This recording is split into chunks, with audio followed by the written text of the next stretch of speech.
They told you to control your mind. But what if control is the very reason you're suffering?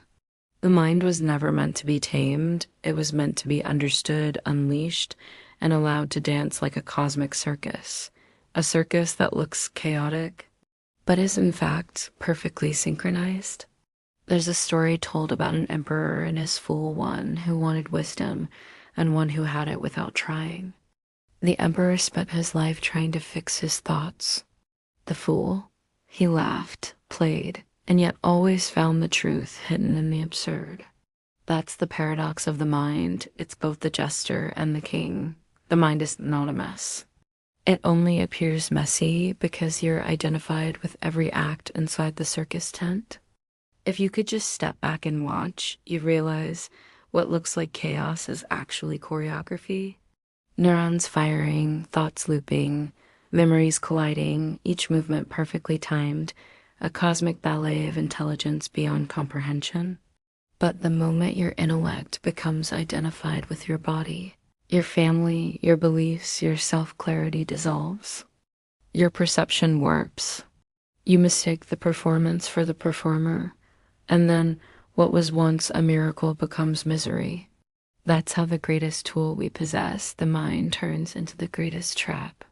Every kind of suffering a human endures is first manufactured in the mind. One person uses the mind to create beauty, innovation, art. Another uses it to generate anxiety, jealousy, and fear. The difference lies only in identification. Imagine the intellect as a sharp scalpel that cuts to create clarity. But the moment what it cuts clings to it, beliefs, memories, identities, it becomes blunt, heavy, and dangerous. That's what has happened to most people's minds. Their knives are too sticky. The great mystics never taught control. They taught distance. Not distance from people, not from life, but distance from the activity of the body and mind. Because once that tiny gap opens between you and your mind, a miracle unfolds. You no longer drown in thoughts, you surf them. You no longer fight emotions, you flow through them. And suddenly, the circus becomes symphony. Freedom is not the absence of thoughts. It's the absence of attachment to them. Freedom is not detachment from life. It's detachment from illusion. So don't try to control the mind, understand it. Don't silence it, listen to its song without becoming the singer. Once you stop identifying, the mind becomes your greatest ally.